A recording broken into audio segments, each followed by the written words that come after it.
think we all assume that Gunnar Henderson will be the American League Rookie of the Year this season, but how good was he really?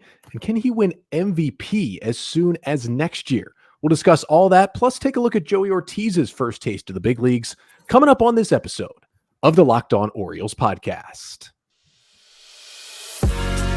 You are Locked On Orioles, your daily Baltimore Orioles podcast. Part of the Locked On Podcast Network, your team every day. Orioles fans, today is Friday, October 27th, 2023, and welcome back into the Locked On Orioles podcast, part of the Locked On Podcast Network, your team every day. As always, I'm your host, Connor Newcomb, and coming up on today's episode, we are continuing our season player review series, talking about Gunnar Henderson and his incredible year, and Joey Ortiz as he got his first taste of the big leagues. Paul Valle will join us in a second to talk about those two guys. But first, this episode of the Locked On Orioles podcast is brought to you by Jase Medical. Empower yourself when you purchase a Jase case, providing you with a personal supply of 5 antibiotics that treat 50-plus infections. Get yours today at jasemedical.com. That's JASE medical.com. So we bring in Paul Valle. He's been on this podcast before. He is the host of the Bat Around over at Pressbox. He's got a friend with him here today, it looks like, as well. And Paul, how are you? And welcome back to the pod. I'm doing well, man. Thank you so much for having me. How are you doing today? I am doing great. We are recording this as people, I guess I can pull back the curtain. We're recording this Wednesday. People will hear this on Friday. Just got done talking about the riveting Tucker Davidson acquisition. But we're going to talk about a player who probably will have a bigger impact on the 2024 Orioles today. And that is Gunnar Henderson, who, after kind of a slow start, pretty much lit the world on fire for the Orioles this year. I think we're all in agreement. He, in a couple of weeks here, is going to win the American League Rookie of the Year. That is going to help him out. That is going to help the Orioles out. It is going to be a kind of a win-win for everyone, how Gunnar Henderson looked. But when you look back on the rookie season, and obviously I think, you remember the hardware that he's about to win, but what do you think is kind of the one thing you'll remember, 10 years from now, when you think back on Gunnar Henderson's first full rookie season in the big leagues? He became, from the beginning of June on, the Orioles' big game player. You looked at him in the playoffs, and he had a 500 batting average, 538 on base percentage, over 1,000 OPS. He was the one guy that showed up in the biggest moments for the team all season long, and he did this at 22 years old. And as much of a team leader as Adley Rutschman is, and how he signaled the turnaround for this franchise, the Orioles aren't the 2023 Orioles without Gunnar Henderson. He is that dude. And for me, it was just his arrival and showing that he's worth all the accolades and all the hype that he got before the season. Yeah, the stats for Henderson this year, he played in 150 games. This is just in the regular season. You mentioned, he was the Orioles' best player in those 3 games in the postseason as well. 150 games, over 600 plate appearances. He hit .255 with a .325 on base and a .489 slugging. That was an .814 OPS for Henderson.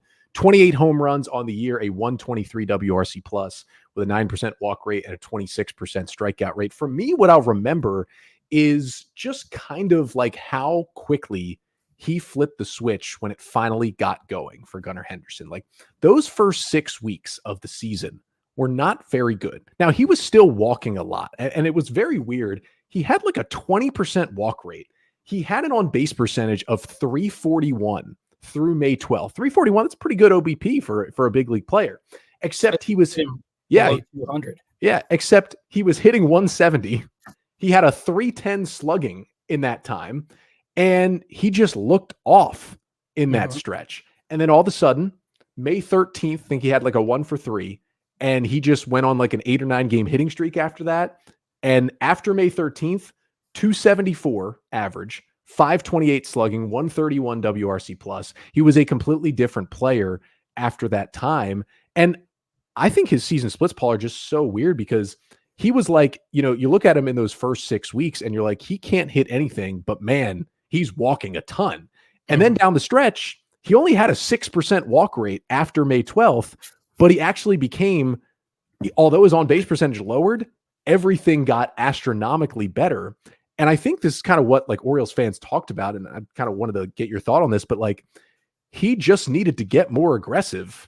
And when he did, it all seemingly worked out for him. Yeah, we saw the same thing with Colton Cowser, right? Where when Cowser came up, still had a good eye, but he just wasn't making contact. It seemed like he was guessing up there. In the first month and a half to 2 months, it looked like Gunnar was guessing a lot. So he was taking advantage of the fact that he has an elite batter's eye and taking his walks when he could until he got more comfortable at the plate.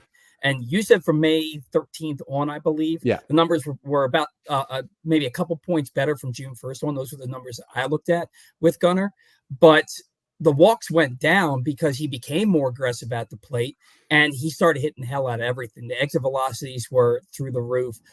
He hit the 462-foot home run on the Utah Street, the longest by a left-handed batter in the history of the ballpark.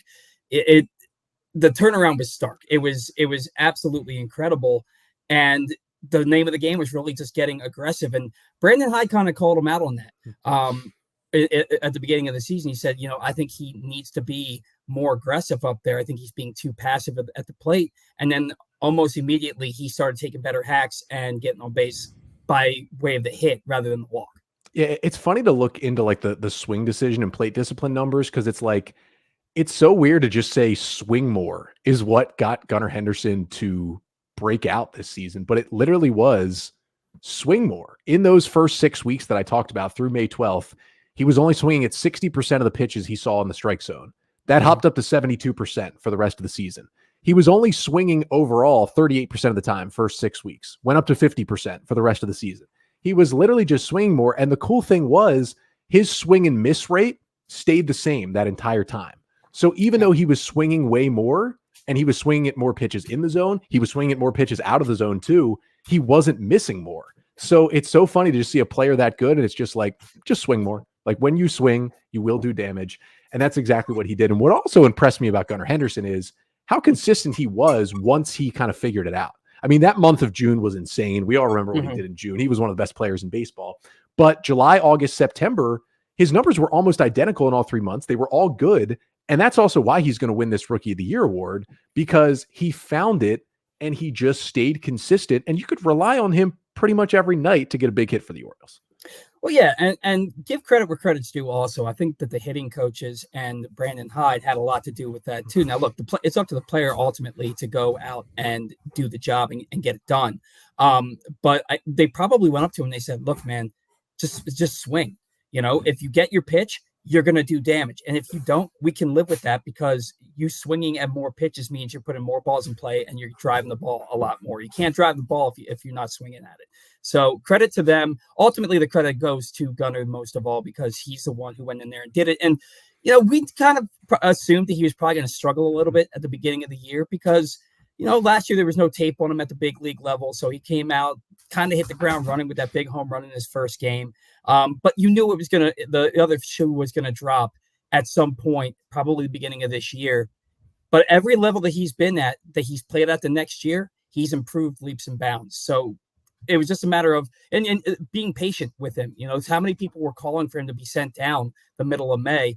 I'm one of the ones who said, I think he's going to be fine, but maybe you got to send him down just to get him, more confident like they did with Grayson Rodriguez. Glad they didn't because he turned into the best player on the team. Yeah. The one thing that I think we could say Gunnar Henderson still has some ways to go is hitting against left-handed pitchers. And a lot of great left-handed hitters struggle with that early in their careers. This is not a new thing for a good lefty to struggle against left-handers early. Against righties, hit 272, 25 of his 28 homers came against righties. Against lefties, hit 209, 75 WRC plus. Now, the good thing is strikeout numbers pretty similar versus righties and lefties. So it's not like every time he went up there against lefties, it's a K. But the quality of contact, pretty much everything else, the power was all kind of zapped against left-handers. Now, he's only 22, but I wonder, how much do you worry versus how much are you confident, that's going to be his number one thing he works on this offseason and it'll get better next year? I'm confident that guy can do anything he wants on the baseball field. I mean, we saw it last year in the minor leagues. We saw it this year at the big league level. Not to mention the fact that you've got a team that has DL Hall and John Means on it. He's going to get opportunities to face both those guys in spring training and in off-season workouts. I think it's going to be one of the main things that he works on, and I have no doubts that – I don't know that he's ever going to hit 300 against left-handed pitching, but I have no doubts that he can get those numbers up to the point where you don't worry about it anymore. He's already proven, and Brandon Hyde proved that he trusts him to be an everyday player. So, you're going to live and die with him. And I honestly just believe that at some point he's going to get to that level where you're not thinking about him against lefties at all. Yeah, it was really against lefties. And then the only way righties could get him out, you kind of looked at his hot zones up and in. Righties could throw fastballs up and in, and he just could not get to that pitch. But it's so funny that he was so good that we're like nitpicking two things. Like he faces way more righties than lefties, and it's got to be a good righty to get a fastball up and in, because if it's too far up and in, he's got a good enough eye where he will lay off of it and it will be a ball up and in. So they got to get it in that quadrant to get him. He was just so good this year. Now, we'll talk about his defense a little bit later, because I want to kind of talk about how he fits positionally with other infielders coming up. But I did want to give you this chance to make a prediction here. Gunnar Henderson makes his first All-Star team in this year, fill in the blank. And Gunnar Henderson wins his first MVP in this year, fill in the blank. Oh, man. All-Star 2024. He's going to be an all-star. I don't think there's any doubt as my dog climbs into my lap. I don't think there's any doubt that he's going to be an all-star in 2024, just like we had no doubt that Adley would be this past year. MVP, Connor, I think he's going to get I wouldn't, let me rephrase it. I would not be surprised if he got a handful of MVP votes this year because of how good he was, how he was the best player on the best team in the American League. Wouldn't be surprised if he gets a handful of votes this year. Shohei's not going to be pitching next year. Off the top of my head, and this always eludes me until I hear somebody's name, I don't know that you have many other guys that are really front runners for the MVP in the American League. He's probably the one guy right there, Corey Seager. That's probably your guy. Yeah. Yeah, it's Corey Seager, maybe Rafael Devers if he gets that batting average up like it had been before this year. But if Shohei's not pitching, he's going to be in the conversation in 2024. I don't know that he's going to win it.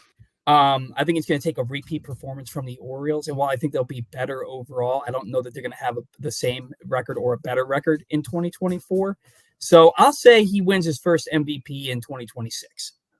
I'll say 2024 for the All-Star game too. I just think like the trajectory's there. He's going to make it. I'll say 27 for the MVP. And I think it's because Shohei is a Dodger by then. He is out of the American League. And because of that, Gunnar just gets his chance that season. I do have a feeling, though, that at some point before his career's over, he is going to be a most valuable player. Like he's just too talented to not win that award. But, we're special. Yeah, we're talking shortstops on this episode. And coming up next, we're going to get to one who obviously played way less than Gunnar Henderson did and honestly made much less of an impact than Gunnar Henderson did. But he is Joey Ortiz, and he's got kind of an interesting question for him heading into next year. And he's really in an interesting spot on this Orioles roster, and we will get to him coming up right after this. But first, this episode of the Locked On Orioles podcast is brought to you by Jase Medical. Jase Medical is there for you when you need them. They've got the Jase case. That is their number one product. And the Jase case is a personalized emergency medication kit that contains 5 essential antibiotics that treat the most common and deadly bacterial infections. And you can also customize your case to add additional life-saving medications based on unique needs. And even if you got your own, you want to get one for someone else, you can buy a gift card for a family or a loved one so they can get a Jase case of their own. So go to jasemedical.com and enter the code LOCKEDON at checkout for a $20 discount on your order. That is promo code LOCKEDON at jasemedical.com. So we're here with Paul Valle of the Bat Around. He covers all things Orioles every Saturday morning over at Press Box. Make sure to go check out that show. I happen to be on it on Saturday morning, talking a lot of Major League Baseball in general, but we talked a little Orioles at the end as well. But Paul, we talked about Gunnar Henderson. We know for 100% he will be in the Orioles lineup, barring any injury every single day next season. Now, a little bit later in the pod, we're going to talk about what position he might be mostly playing.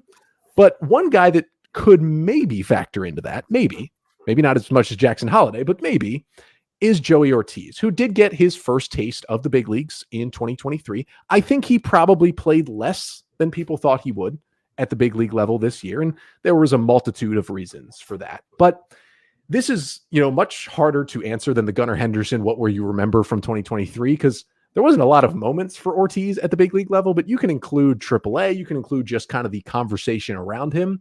Like if someone says Joey Ortiz 2023, if anything, what will you remember from this season?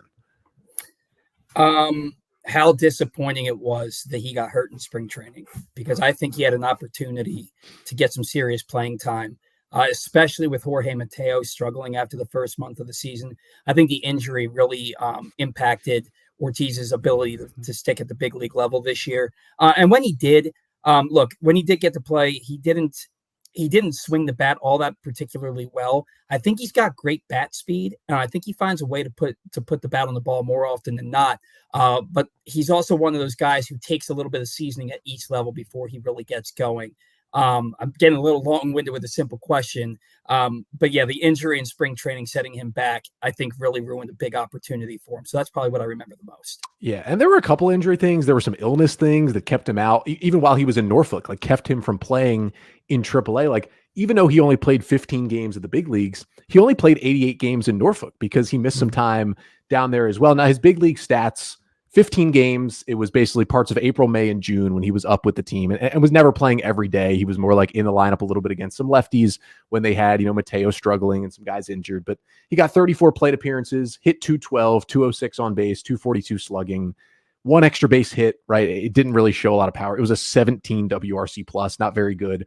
He struck out a lot and did not draw a walk in any of his 34 plate appearances. Like, again, that is a crazy small sample size. Yeah. That is for any player like a week and a half of sample size of games, but he didn't show a lot where it was like, hey, maybe we keep him around for a little bit longer. Now we know how good the glove is, right? He played second, he played third, he played short. He looks good defensively at all those positions, and that's what he has been billed as since he's been in the Orioles system. Now, when he did play in AAA, Paul, he was good as usual. Hit 321, almost 400 plate appearances, 885 OPS, had 9 homers, walked a little, didn't strike out a lot. Like, we know he can handle the bat at that level. But this is going to sound like I'm putting the tinfoil hat on, but this is something I've talked about a little bit this year. When Joey Ortiz came up in April, he just did not get the fanfare from the Orioles that a lot of the other top prospects have got. They get the hype video. They get the little video of Buck Britton telling them they're going to the big leagues. They get a legitimate number and not a spring training number. When Joey Ortiz came up, I think he wore 65. He just got activated to the roster one day and nobody really said anything. He played sparingly and went back to AAA for good. Now, that doesn't mean that the Orioles don't see him as a piece, but it tells me a little bit, one of two things. One is they don't put him up to the level of the Kjerstad, Cowser type prospects, or two, they weren't really expecting to bring him up this April, but just some injury things made them do it. I wonder your thoughts on like when he came up and how it was all presented this season. I think he was brought up out of necessity. And you also have to remember that guys like Cowser, Kjerstad, Gunnar, all those guys that got called up, first round or second round draft picks, right? Even in the case of Kyle Stowers, Jordan Westberg, first round or second round draft picks. Joey Ortiz is a 4th round draft pick out of New Mexico State, right? So for them, and they probably view him right now as a utility infielder. Now it's up to him to change their mind on him, but how much fanfare are you giving to a utility infielder in your mind? So for him, it was probably out of necessity. I think that maybe he had been in their plans anyway at some point during spring training until he got hurt. So they probably figured there's no need for the fanfare. Now, if he had shot up and become, as a 4th round draft pick, a top 10 in baseball prospect, yeah, he's getting the fanfare. He's a top 100 prospect on just about every list you look at, but he's not in the same conversation as the other guys that got that fanfare. And that's just a fact right now. So I don't read into it as more than anything than what it was. He's a utility guy that got called up. If, we're having a similar conversation a year from now at the end of 2024, and Joey Ortiz is still on the team and played somewhat of a significant role with the 2024 Orioles, what would you say happened to make that happen? Was it he just, balled out in spring training or balled out early in AAA and got the call? Somebody got injured. Somebody else got dealt. Like, what do you think would be the main factor that gives him, I won't say every day at bats because they're going to be tough to come from in the infield, but gives him like a regular spot on the roster for most of next year? It honestly wouldn't surprise me at all. I think he's got an inside track to be a utility infielder coming out of spring training. They know that the glove's elite. So for me, if you're telling me at the end of the 2024 season he plays a significant role on this Orioles team, I expect it. If I know we're getting to that in a bit, if he's not traded, I expect it because I believe in his glove, and I think that the bat can at least play a bench role at the big league level. So for me, it's not this happened or that happened. To me, it's he earned it by just going up and playing every day and showing his ability. Yeah, I think there would have to be something that would give him that chance early, some injury maybe. But I think later, I think you're right. Just showing his skill set, like by the second half of the season, could get him into that role. So let's just get into kind of the thing that's I think over everyone's heads and Joey Ortiz's head right now. What do you do with him this offseason? Because there's no like force to trade him, right? Like he's on the 40-man roster. He's got plenty of time before he would ever become a free agent. And although he, is competing with other infielders, it's not like you can't start him back in Norfolk next year. Like there's nothing stopping you from putting him back in Norfolk. Heck, he even missed some time this year, and maybe it would be beneficial to, get a little more time in AAA. And it's also a prospect. So you wouldn't say this, you'd say this maybe about a guy like, who's going into his final year of, arbitration before free agency. Like, oh, they might have to trade him because, they're not going to get anything for him and not re-sign him. This is different. This is a prospect who feels like if you dealt him, you would have ways to replace him. You have a guy named Jackson Holiday. He sounds pretty good at baseball. But like, how would you approach, if you're Mike Elias, how do you approach the Joey Ortiz thing this offseason? Like, what would you put the chances of that he's in another uniform in spring training? Better than 50-50, because I think that Joey Ortiz, if given the opportunity, could start at shortstop for like half the teams in baseball. I really believe that. The glove is so good, and I think that the bat will come around enough by mid-season that he could be an everyday player for half the teams in the league. For the Orioles, there's no shot at that. Unless somebody gets hurt, there's no shot at that. He's going to be a utility infielder for them. So if they can trade him to a shortstop needy team or an infield needy team that's going to get them some kind of starting pitching, then I think he gets traded. And we talked about it on the show on Saturday. I don't think that the Orioles are going to be big players at the top of the free agent market. I think if a starting pitcher's coming to this team, it's through a trade. And I think that Joey Ortiz could be a central figure in that trade. So for me, I'd like to see him stay on the Orioles because I believe in him. But I think it's probably 60-40, maybe 65-35 that he's a big piece of a trade to get some starting pitching. I could see this being the case for Joey Ortiz next year. I think there is a one-on-one battle between Joey Ortiz and Ramon Arias. One will win the utility infield role, maybe not out of spring training, but could be out of spring training and have that role. And the other one will be traded, not just, not make the team, not just end up in AAA, will be traded to help the pitching staff in some way. I just think Ortiz is a big league player. I don't know how good of one, but I think he is a big league player. And I also, we've seen the ceiling on Ramon Arias. It's not like this is a dude who's going to hit 20 homers and hit 300. Like we know what he is as a hitter. I think there's only room for one. Yeah, and I agree. I do think that the other one would have enough value to get you something in return. And I think that's kind of how the Orioles might play this. So I'm not ready to make a prediction like they're going to trade Ortiz or they're going to trade Arias, but I do feel like one of them will be dealt this offseason. I think that might clear up a lot and hopefully also bring back some talent pitching wise for the Orioles. But kind of the last question here, and I've actually gotten this a couple of times for a mailbag, but I saved it for this conversation.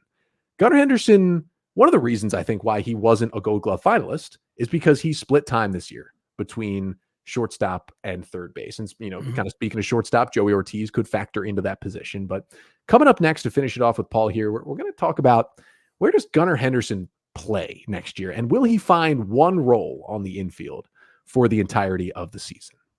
But first, this episode of the Locked On Orioles podcast is also brought to you by Ibotta. How does free Thanksgiving sound? This year, Ibotta is here to give you cash back and help make sure your Thanksgiving table is complete. Because who wants turkey without the gravy? Starting November 1st, for the fourth year in a row, Ibotta is giving 100% cash back on your Thanksgiving feast. Just add the offers in the app to redeem for everything you need to make your Thanksgiving feast complete. All you have to do is shop at your favorite retailers and upload your receipt. That's the same Ibotta that gives you cash back on hundreds of grocery items, from produce to personal care to pantry goods, so you can make sure you're beating inflation no matter what you're purchasing.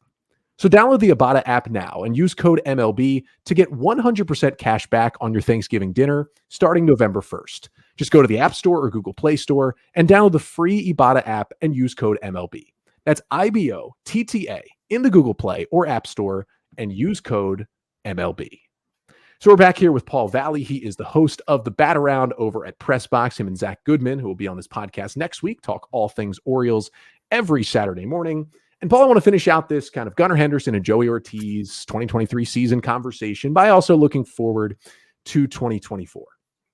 Gunnar Henderson played a lot of innings at shortstop and a lot of innings at third base. It was more third base early in the year when Jorge Mateo looked like he might be an all-star. That ended at the end of April, as we know, and Gunnar Henderson, once he started hitting in late May, started playing a lot more shortstop down the stretch. Now, that wasn't to say he played all shortstop. We still saw Mateo against lefties play short, and he was honestly somewhat productive against left-handers, even though he was a complete disservice to the lineup against a righty. He could still get on against lefties, and Gunnar struggled a bit, so he was still in there, usually at third base. Going into next year, I wouldn't say it's guaranteed that Jorge Mateo is off the roster because he still provides something, but it's getting tougher and tougher for Jorge Mateo to hold a spot. You have Joey Ortiz knocking on the door. You have certainly Jackson Holliday knocking on the door. And Connor Norby does not want anyone to forget about his name as well. And I do think that even with Adam Frazier gone here, the Orioles, I don't think, are opposed to bringing in a veteran, maybe not infielder, but at least utility type who could play the infield as well. So looking to next year, with all those factors, do you think Gunnar Henderson finds a home at one position? Or do you think his season looks again like it did this year, where any given night he could be at short or at third base? Oh, man. See, that one's tough because Brandon Hyde likes to have that flexibility, that defensive versatility, right? But at the same time, he's the best player on the team. And he wants to play shortstop. You kind of, give way to the best player on the team and let him play the position that he wants to play, especially when you look at he split time between pretty much even time between shortstop and third base last year. And according to Baseball Reference and FanGraphs, 10 defensive runs saved at shortstop, 4 at third base. I think you let him be your starting shortstop. If it's me, I think you let him be your starting shortstop at the beginning of the year. I do think he gets plenty of time over at third base because Brandon Hyde likes to match up and he likes to have those situations where he has that versatility. But I think that he's going to get 2-1 starts at shortstop compared to third base. And I think he's earned that. I think that will happen. I think it might be for a little different reason. I think that 2-1 split will kind of be what it is, but I think it will be because whether Mateo's still here or Ortiz takes a jump, or maybe there's another right-handed hitting infielder that the Orioles bring in, I think there will be someone on this team next year, and I'm not sure who it is quite yet. Could be Mateo, could be Ortiz, could be Norby, could be someone else from outside, who really hits lefties, like a better version of a Hanser Alberto, where he is just on your team because he's going to hit left-handers and he can play multiple infield spots and maybe play the outfield as well. Like maybe a Brandon Drury type player ends up on this team, where against lefties, I wouldn't say Brandon Drury specifically, but it's a guy who can play shortstop and maybe goes in there at short against a lefty, like Mateo did this year, and shifts Henderson over to third. And then when it's against a righty, he's back in there at shortstop.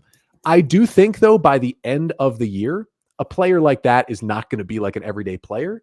And that player will get phased out a bit to where I think by the end of next season, it's just you pencil in Gunnar Henderson at shortstop every single day. Because those defensive numbers you mentioned, he's better at short. He's good at third, but he's better at short.